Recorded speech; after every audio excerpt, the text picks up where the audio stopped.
بسم اللہ، الحمدللہ والصلاة والسلام علی رسول اللہ۔ اسماء حسنہ انگلیوں پر سیکھیے سورہ فاتحہ، آیت الکرسی اور سورہ حشر کی آخری 3 آیت کے ذریعے۔ سبق نمبر 37،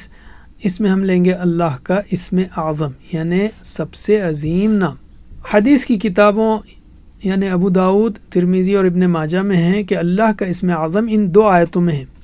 ایک سورہ بقرہ میں اور ایک سورہ آل عمران کے شروع میں، اور وہ آیتیں ہیں اعوذ باللہ من الشیطان الرجیم وَإِلَٰهُكُمْ إِلَٰهٌ وَاحِدٌ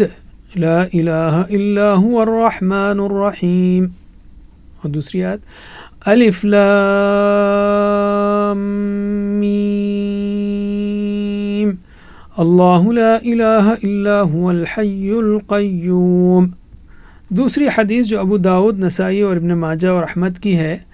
اس میں ہے کہ حضرت انس رضی اللہ عنہ بیان کرتے ہیں کہ وہ مسجد میں نبی صلی اللہ علیہ وسلم کے ساتھ بیٹھے تھے اور ایک شخص نماز پڑھ رہا تھا۔ اس نے دعا میں کہا، تو میں پہلے عربی پڑھتا ہوں، اللہم انی اسألک بأن لک الحمد لا الہ الا انت الحنان المنان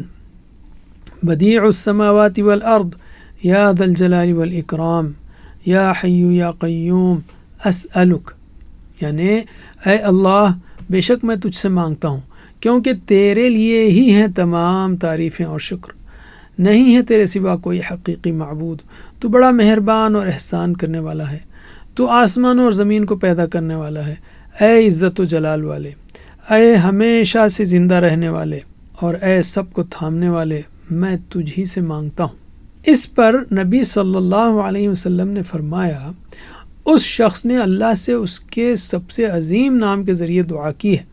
جس کے ساتھ دعا کی جائے تو اللہ قبول فرماتا ہے، اور جس کے ذریعے مانگا جائے تو وہ عطا فرماتا ہے۔ اور دوسری حدیث ہے ابو داؤد، ترمذی وغیرہ کی، جس کا ترجمہ ہے نبی صلی اللہ علیہ وسلم نے ایک شخص کو دعا کرتے ہوئے سنا، وہ کہہ رہا تھا، اور میں عربی پڑھتا ہوں پہلے، اللہم انی اسألک بانی اشہد انک انت اللہ لا الہ الا انت الاحد الصمد الذی لم یلد ولم یولد ولم یکن لہ کفوا احد، یعنی اے اللہ بے شک میں تجھ سے مانگتا ہوں اس لیے کہ میں گواہی دیتا ہوں کہ تو ہی اللہ ہے، نہیں تیرے سوا کوئی حقیقی معبود، تو اکیلا بے نیاز ہے، جس نے نہ کسی کو جنا اور نہ کسی سے جنا گیا، اور جس کا کوئی ہمسر نہیں۔ اس پر رسول صلی اللہ علیہ وسلم نے فرمایا،